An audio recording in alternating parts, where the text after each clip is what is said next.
Right, well, let me start by welcoming our amazing filmmakers who made those two very, very strong films that we just watched. Fantastic work from all of you. So I'll start by letting you introduce yourselves.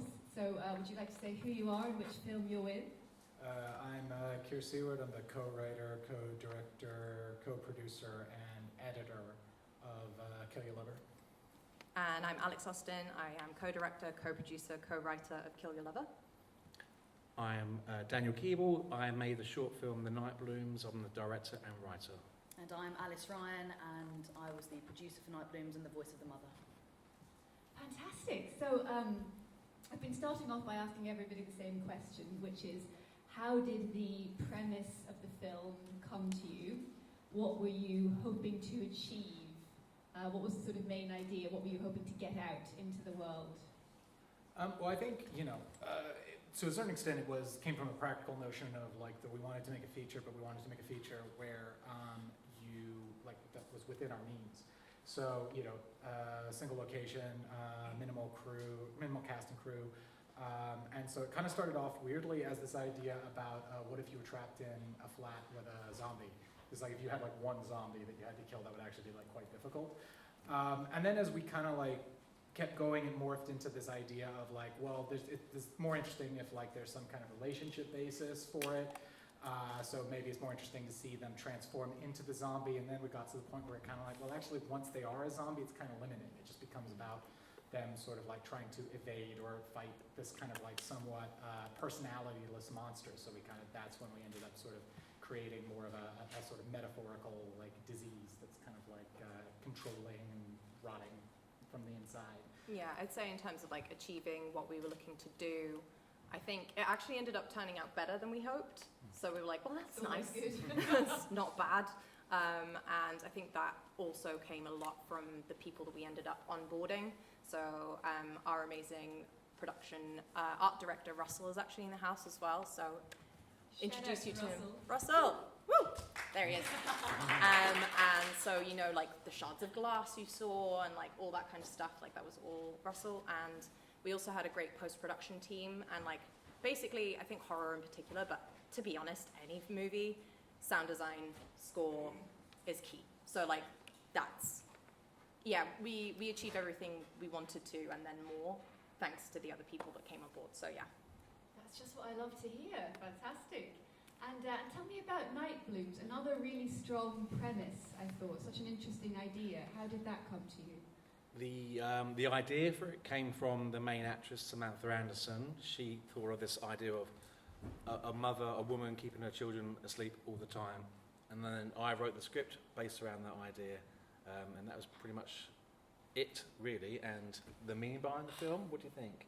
I think there's a lot of layers to it that we sort of ended up discussing, and much like you guys have, it sort of evolved over time. So it was sort of the initial premise of, as I say, this woman keeping her children asleep to keep them safe, and it was almost like the extremes that she would go to keep loved ones safe from the world outside. And then there's also sort of these layers of what happens to people when they are sort of, forced into having children when they possibly aren't safe, or the space that the children are in isn't a safe space, and how they're having to deal with that as well. So there was quite a few layers that we ended up sort of discovering, as you say, as you go along with it.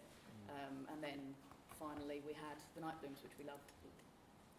Amazing. And I want to talk a bit about the process of actually making the film.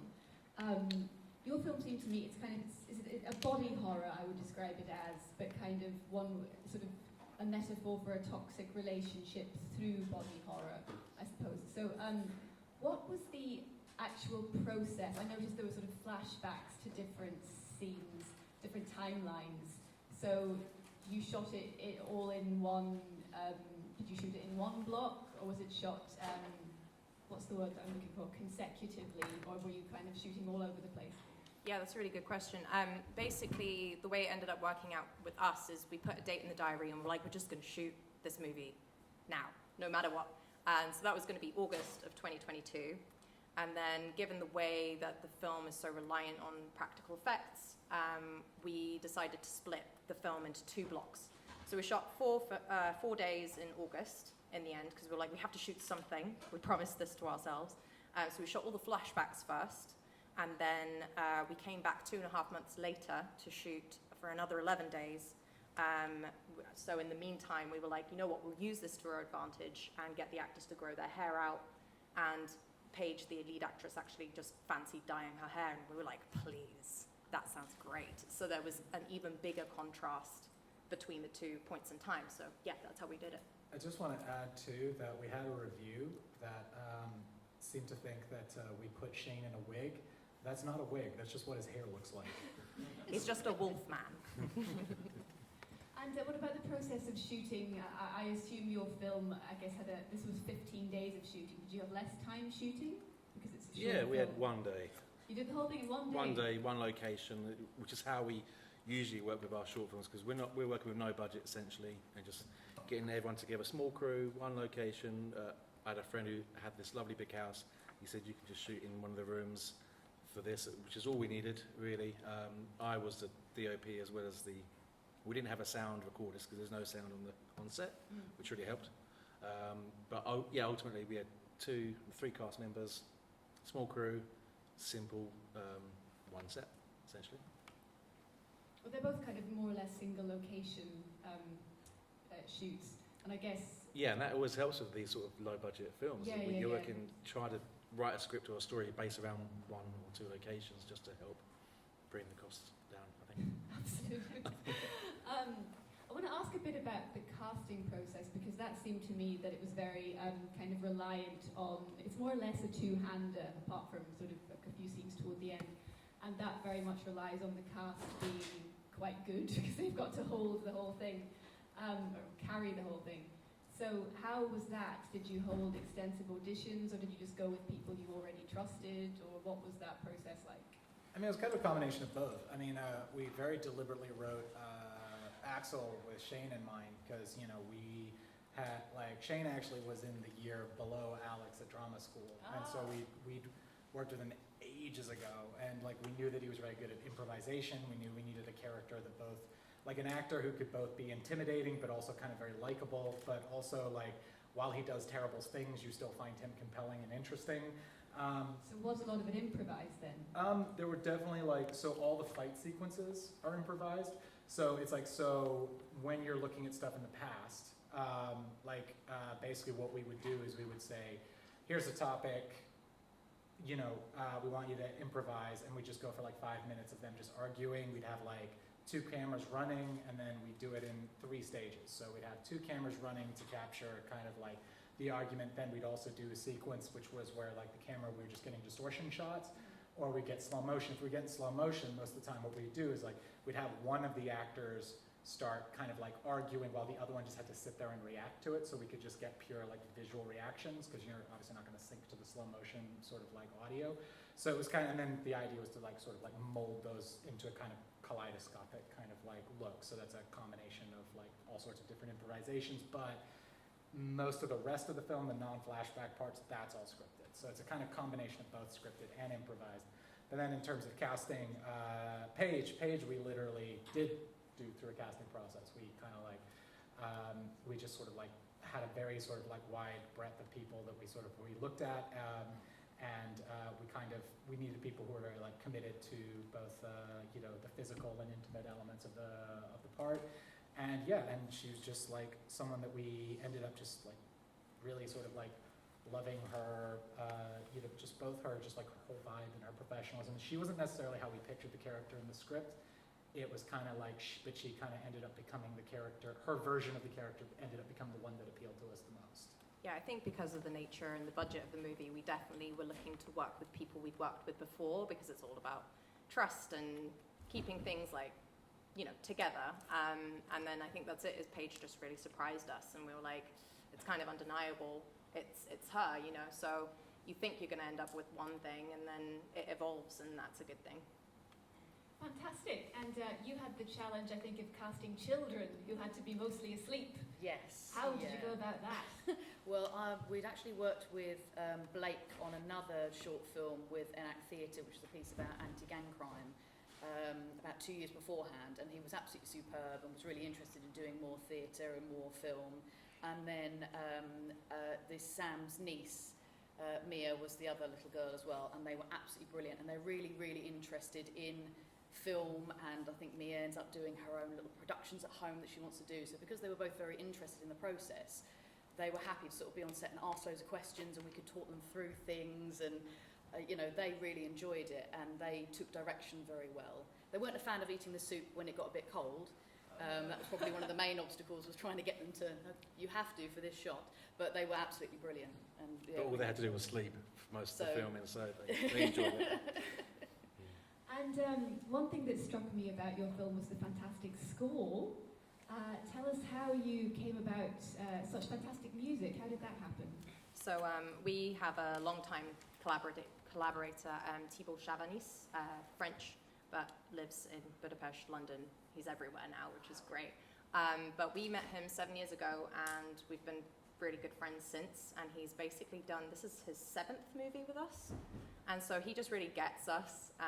He's always just like, what are you going to throw me next? Because we've done so many different things together. Like we started in synth, and we've done like Bernard Herrmann style stuff. And then this was just its own thing with like the punk rock influence. So that was really important to us. And Thibaut actually used to be, I think, a bassist, either a bassist or a guitarist, but he opened for Motorhead like back in the day. So I was like, well, if ever you were the man for the job, this is it. So a lot of guitar, a lot of percussion, and yeah, he just did a brilliant job. And he actually just wanted to spend a lot of time with this. This was his first feature as well. So he was like, I'm going to spend like 3 months on this, because normally like composers only get like a month, and I think he just did such a great job. Finding the love theme in particular was quite difficult. It's also that kind of funny thing where you just kind of like, because I edited it, so kind of like it would just be like I put together, say, the intimacy sequence, which is kind of like it's jumping around a lot in time. It's kind of fractured images and all of these things. And I'm just kind of like, it's fine, because Thibaut will marry all of this together. It's it's like you just dump it on his lap and say, you just make this all flow together, and he does. There's gonna be no sound. It's just gonna be all you, no pressure. And he was like, thanks, I guess. But yeah, so he really nailed it. I mean, it genuinely added an awful lot to the film, I think. And what about you? Did you face any challenges with scoring Night Blooms? No challenges really. I worked with the composer a few times, a chap called Rob. He works under the name Raw Calls. He's done a few of my films in the past. I just need something a bit more stripped back and delicate, but also chilling and mysterious. So he nailed it, I think, for the film. Absolutely. Is there anyone from the floor that might like to ask a question to our panelists? So, Sure. One right. One here, one here. Thank you. Hi. Wonderful film, by the way. It's a really nice film. And I do have a question around the continuity of the infection. So how did you guys manage to kind of keep an eye on that? Because in which ways, I think all the infection shoot must have done like, in a go, in 11 days. Is that so? Do you want to take? Yeah, I mean, I think the way that, when working it out with Rebecca Wheeler, who did the makeup effects, we had sort of like diagrams of where the specific kind of like points and everything was outgrowing from, and so she created then pieces that were then applied, and then they'd be kind of like, sort of blended in. And so we actually had to be really sort of like, we had to do a lot of work into going like, okay, so this is stage 1, this is stage 2, this is stage 3. And then it also would come into points of going like, okay, so he's in the bathtub all day, we're not gonna see his legs, so there's no point in doing his legs, or we're only gonna see him from the front, so there's no point in doing the back. Because, you're obviously adding on time. And I think the most long-winded day where we had to do like his whole body, and then the day where we also had to do Paige, I think that was about 3.5 hours to get the full makeup, done before being ready. Yeah. So, yeah, continuity really came down to both carefully diagramming and planning out the stages, and then having these matching pieces and we call it molds that kind of like made sure that they were kind of like keeping a consistent sort of like texture. Yeah, and like for any fellow SFX nerds in the house, Rebecca essentially created her own mixture of Bondo to like put into the molds to do that. And to answer your question about whether we shot consecutively, yes, we did, because it was just a little bit easier to keep an eye on continuity from that perspective. So yeah, thank you for the question. So did that impact your schedule, like shooting schedule? Well, for other scheduling reasons, we had to shoot the actor that played Axel out in 8 days during that shoot. So he was there for 8 days. So we just went through all of his scenes. So that made things a little bit easier, just like brain-wise. If anybody is a fan of the Irish soap opera Fair City or watched Ireland's Dancing with the Stars, you may have seen him, which is really funny to like show him in our film and then put it side by side and picture him in a colorful shirt, like dancing. Just one last question, because I did research on kind of finding out good SFX artist, makeup artist.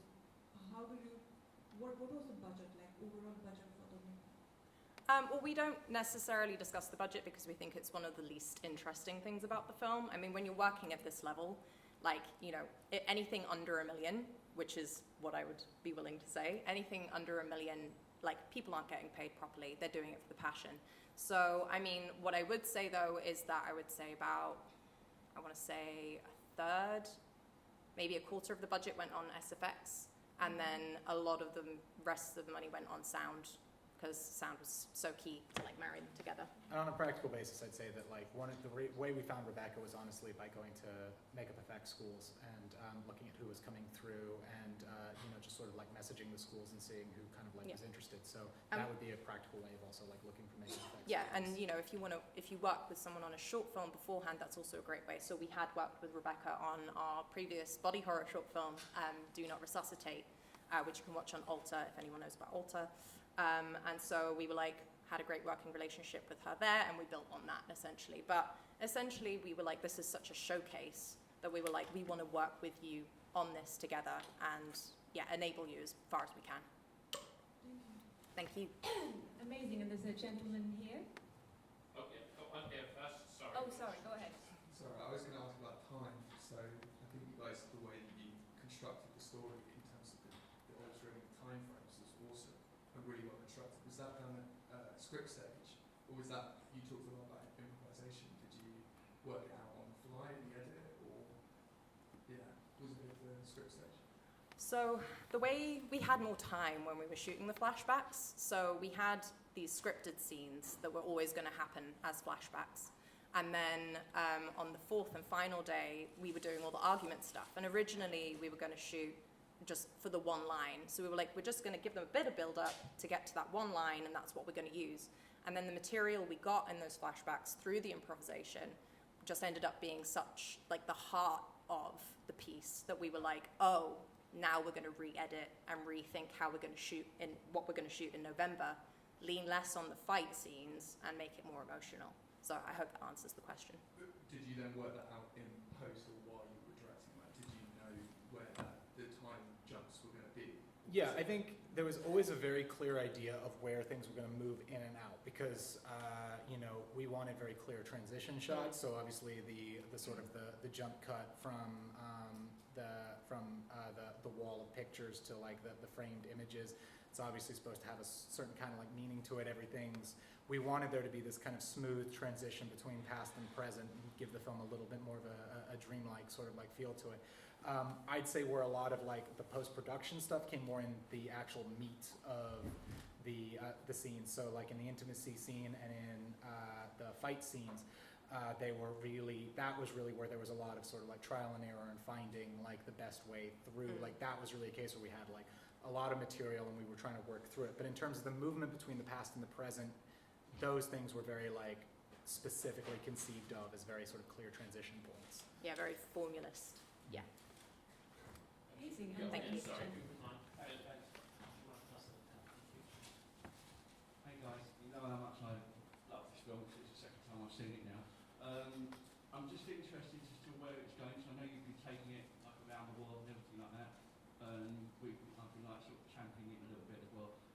Just wondered where we're going to be able to see it, like on a streaming service or cinema in the future, you never know. Yeah. No, thank you so much, and thank you for seeing it again as well.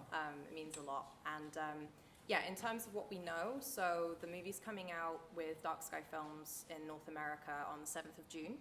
As far as distribution in the UK is concerned, we're the sales agent, so they've just been to Cannes, so hopefully we'll get some good news from there. But hopefully next year? Yeah. No. We'll just have to kind of like see in terms of UK distribution. Obviously, we're very excited about it getting a sort of small cinema run in the United States. And yeah, I think kind of like how it does, how it's received will probably also help with some of where like UK distribution ends up happening. So, unless there's anyone else on the floor with a burning question, is this, you There's have a one question? here. Oh yeah, sorry, Chris. What one tip would you give for future filmmakers? If you want to make a feature, I presume. Feature or short? Feature or short. Well, one, time management, because we've often not given ourselves enough time, and then that worked out really well on Kill Your Lover. We actually finished early 3 days, and we were like, how have we done this? We're only shooting for 15 days. But it's because we'd wound ourselves up so much from having not had enough time for shorts. And then, do you want to do, this is us cribbing from Justin Benson and Aaron Moorhead. Do you want to do that one? Okay, so I stole this from Justin Benson and Aaron Moorhead. Best Q&A ever. Yeah, because we went to a Q&A for, we went to see a double bill of Spring and the Endless, right as we were prepping this. And Justin kind of said, he's like, don't just try and make something that you think is just like a commercial version of something else. So it's like, don't try and make your low budget, micro budget version of essentially a studio film. Make something that's idiosyncratic to you, because for better or worse, it will, like, you can start to build an audience and people will care and people will be interested in it. Whereas you're never going to be able to compete. Like, if you make like your like cheap ghost movie, you're never going to compete with The Conjuring or any of these, or any like of the Blumhouse movies. So you might as well make something that's specific to you that you actually care about.